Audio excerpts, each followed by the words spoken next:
This is Twisted Passages with award-winning author Marie Sutro.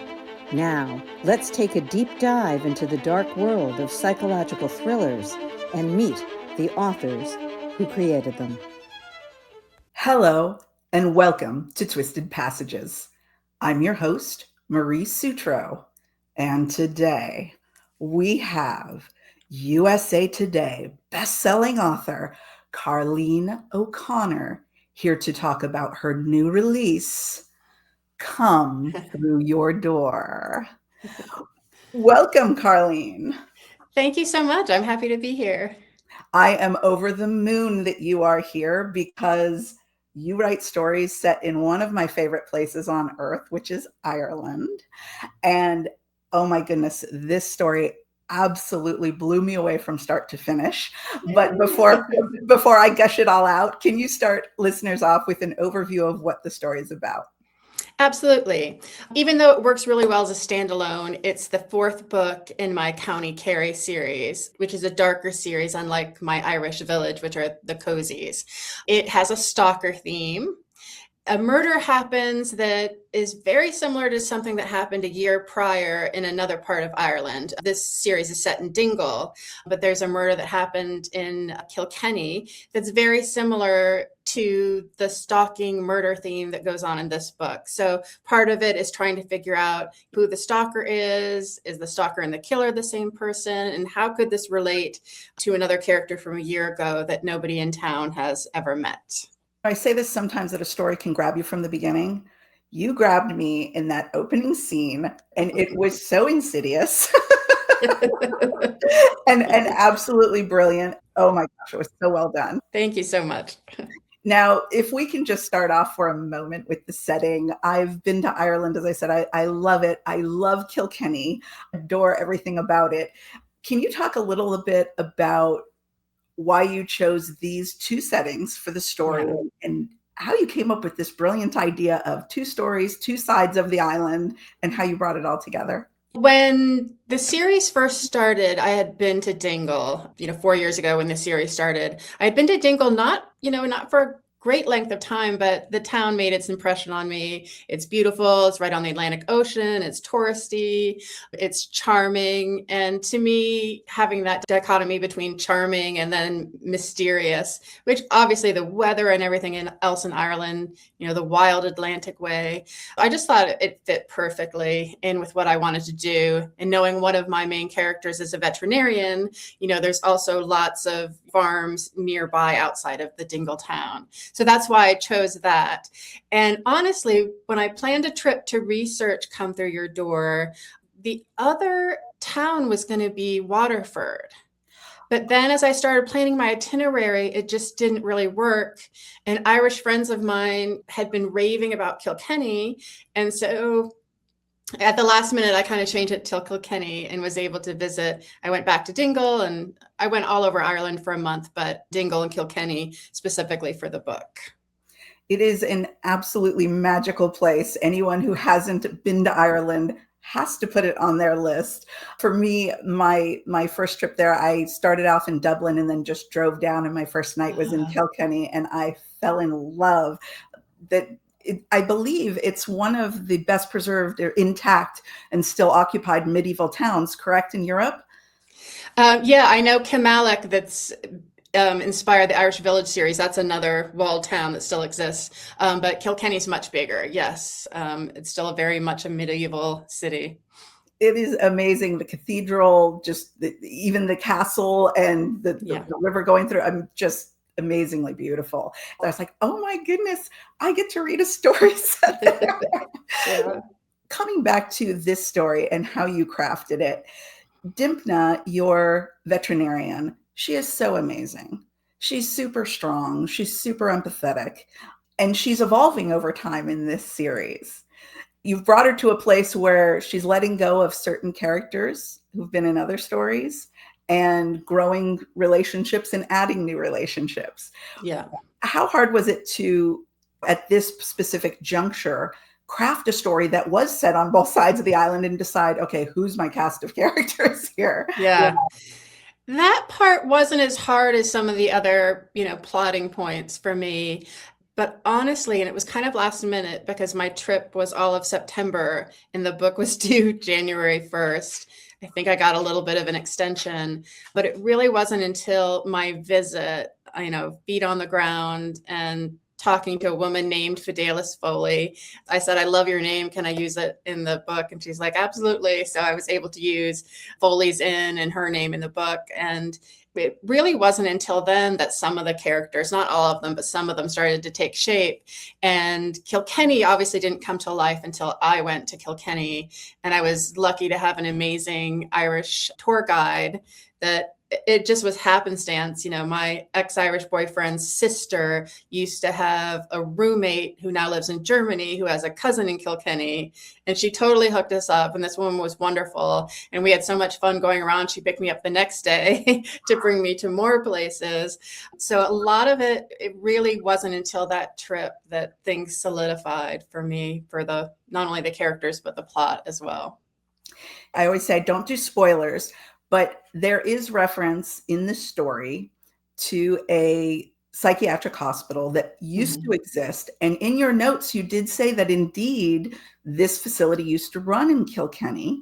How did you come across that? Was that your tour guide, or was that just you walking around? Did you just... Well, luckily the tour guide took me there, but I had done internet research way before the trip when I was conceiving of the book, because I knew I wanted part of it set in a psychiatric hospital.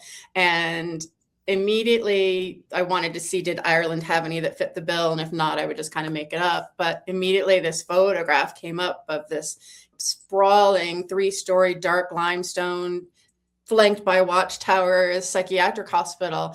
Now, the thing I did not know until I visited, which is why all writers say you've just got to go, I didn't know it had closed down in 2006. Because there was very little research that I could find about the hospital online. Like they don't talk about it very much. So it wasn't until I went and I thought, oh, wow, this closed down in 2006 as a psychiatric facility.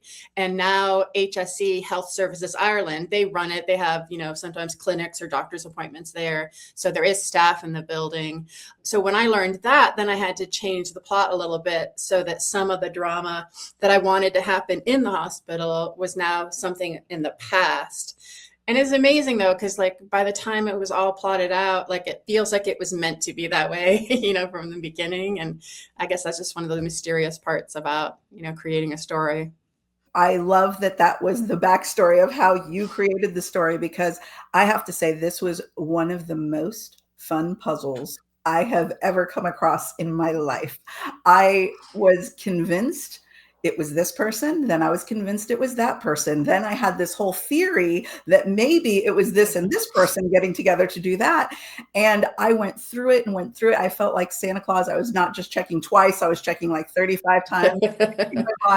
And oh my gosh, it was so, so very well done. And you had those amazing moments where you capture our hearts and minds with the psychiatric hospital, and the fact that it had to be a little bit in the past. I think if it, looking back on it, if it was just something that was happening contemporaneously for the characters, it wouldn't have had that atmosphere and that sense of place and purpose and eeriness that you associate with something in the past, right? Yeah. And I didn't even know I was going to get to completely tour it, because when I told her part of it was set at the hospital, she goes, well, let's go. It's 5 minutes from here. So she drove us there and we actually snuck in the building. We were very respectful, but we snuck in a little bit. And the other thing I learned that I wouldn't have learned online is that even though it has been closed down, there's a smaller 20-bed psychiatric facility behind the building. And in between is this little chapel. And so that really exists. And that's in the book. And I thought, okay, well, that solves a couple of problems there. One of the things, obviously, because that is atmospheric, and I mentioned it captures our minds and it actually captures our hearts as well. Something that comes up in the story, different characters are looking at it in different ways. But it comes up repeatedly, this issue of mental health. And I don't think it really matters what country you go to. I think just as a species, we've struggled. We've struggled with that progressing. And I found it really interesting how you touched on that and recognized how much things have changed in the last 40 years. Yeah. And I was wondering, did you have to dig into that really deep? Was that hard research to do? No, in fact, it's when I visited and found out that it closed in 2006, then I found more information on it. And, it said that it was about in 2006 when Ireland was starting to recognize, hey, we can do better. When it was first built, it could hold so many hundreds of people, and it probably did. But they're like, we can do better. And a lot of these people that are here, they can have services, they can have better quality of life, better mental health access. And so, I think it's really cool. I was really proud, that Ireland took that stance with it, because even just looking at the building, like, it kind of gives you the chills. And I thought, I could not imagine having to live there, except that it's beautiful in a creepy way. So no, once I found out they closed down and was able to dig a little deeper, it was easier for me to find some information there. And like I said, it's really a humanity issue in terms of how we've been evolving as a species and our views towards it, because there's plenty of old facilities here in the US that have been shut down and have very storied histories. And I thought it was so beautiful how you addressed that evolution that you found out about through your characters, because you had different points in dialogue where some people had the old style viewpoint with old style words for people who were going through things. And then you had other people correcting and saying, well, let's look at this a different way. Let's use different words here, and let's treat people differently now.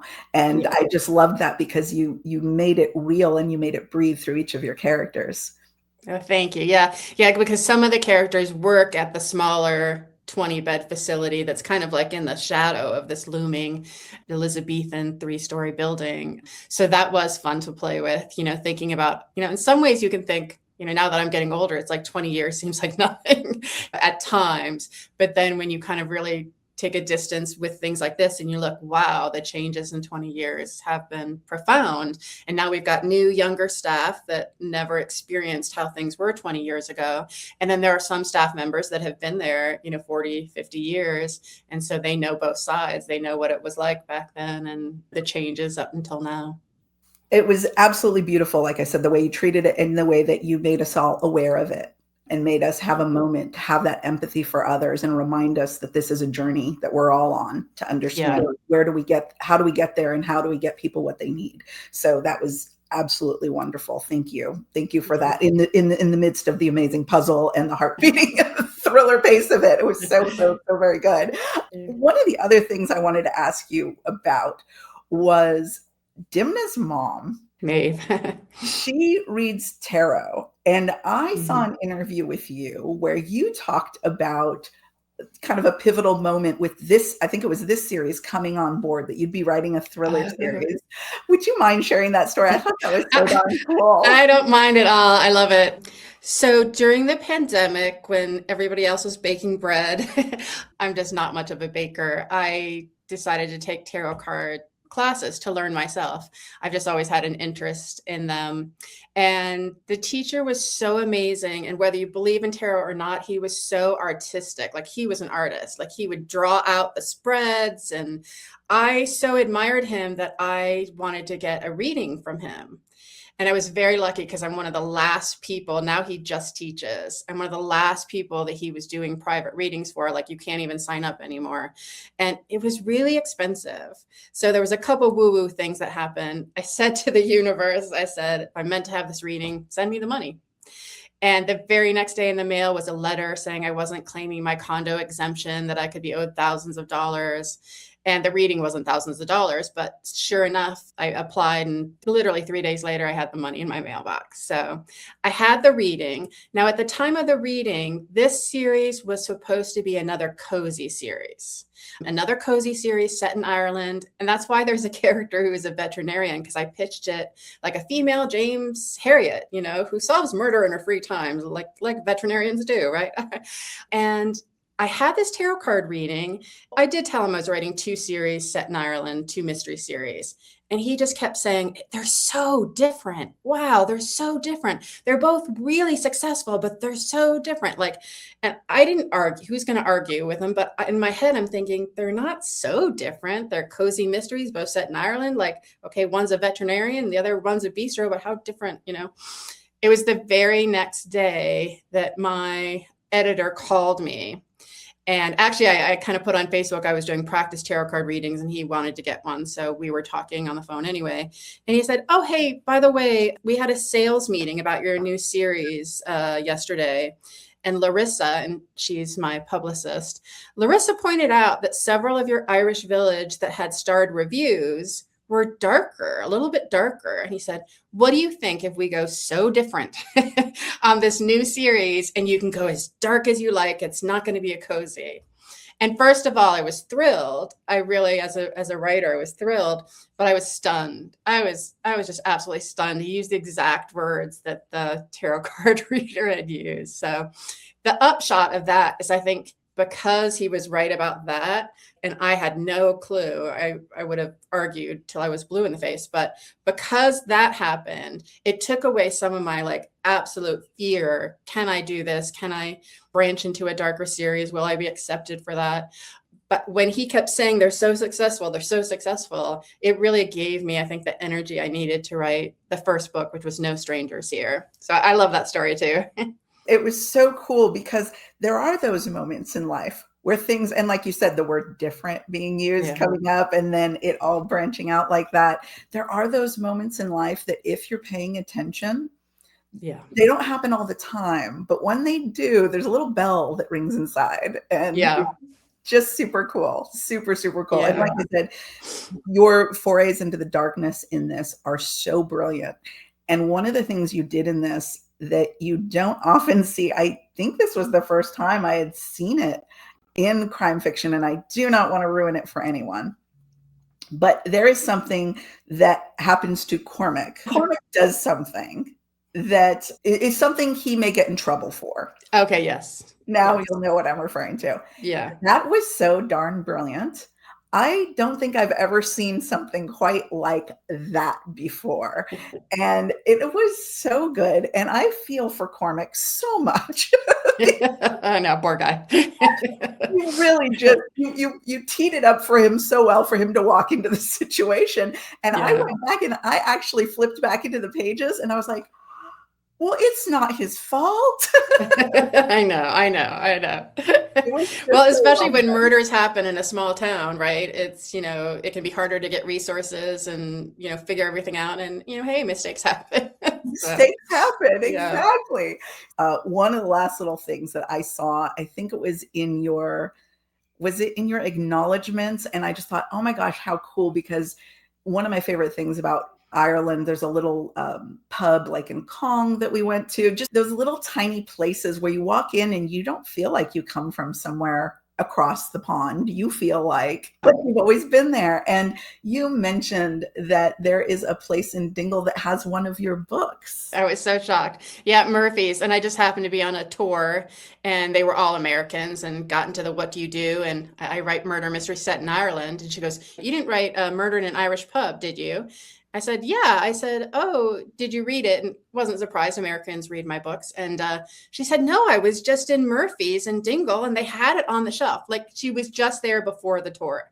So there were lots of weird things that happened to me on that trip like that. So of course I had to go into Murphy's Pub afterwards and they had my book right there on the shelf. And, I signed it for them and they gave me a free t-shirt. And it was kismet.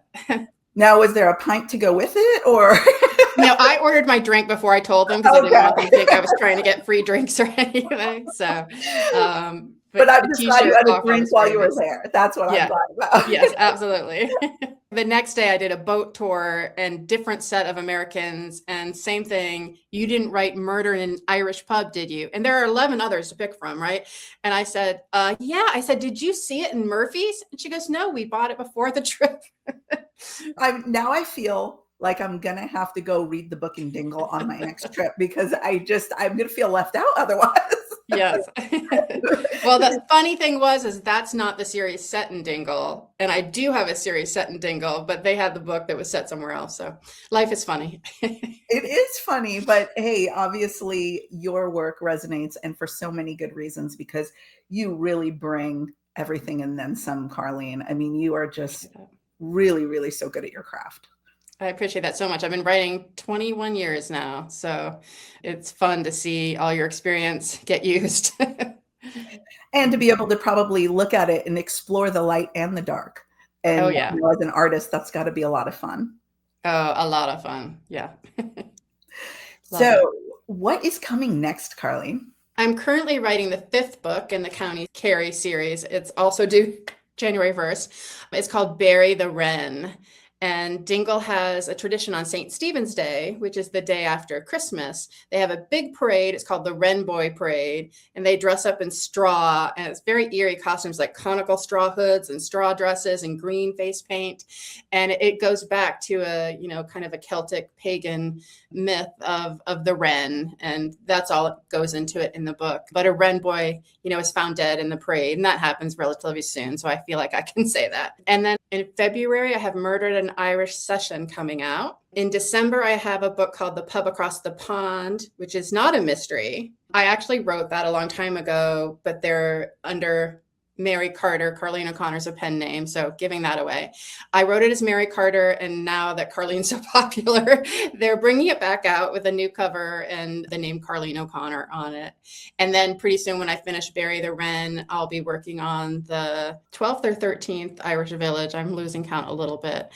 So I'm just starting to, figure out the plot for that. And then on Saturday, I'm making an announcement of another special thing happening this year, March 3rd, 2nd or 3rd to be exact, but I can't talk about it until Saturday. And I've been sitting on this for 2 years. 2 years. Oh my goodness. So I get to announce it on Saturday on Facebook and Instagram and on my website and all that stuff. I can't wait to find out. And that teaser of St. Stephen's Day and the straw, I can only imagine what magic you will work the way your mind works with that as the backdrop. Well, the crazy thing about me is some of these plot points don't come to me until the very last, okay, I've got 3 weeks left to, get it in on time. And it was just today, or actually it was, 2:00 in the morning, which happens to me often, where I woke up and some of the final pieces clicked into place. So I've got the last third of it to write, but it's going pretty well because now I know everything. So, well, however, whatever, it's magic. It's magic. And I am just here thank to you read so it. much. Now, for folks like me who love your work, for folks who already love your work, and for folks who are going to find your work, where is the best place, Carlene, for folks to find out what's coming, especially that big announcement? Probably the best place, because I have icons for Facebook and Instagram, and I always, they have long titles on those, so I always forget exactly. Well, Instagram's at writergirlchai, but carleneoconnor.net. And it will also have the Facebook, icon. You can sign up for a newsletter, and it'll have the Instagram icon as well if you want to join any of those. But I'll definitely be announcing it on the website and on Facebook and Instagram on Saturday. I have to wait till after somebody else posts it, but after somebody else posts it on Saturday, depending on what time they do that, then I can announce. Then it's fair game. Yeah. I even signed an NDA, and that's the first time in my life I've ever signed an NDA. So this is going to be good. Yeah. There's only NDAs are only when it's really good news. Yeah, that's fine. Oh, this is going to be awesome. Okay, well, we're going to all be watching and waiting to see what that is. Thank you so much. Thank you for such a wonderful read, and thank you for a great chat, Carlene. Thank you. I really, really enjoyed it. Thank you so much. And thank you all for joining us on this episode of Twisted Passages. We hope to see you next time.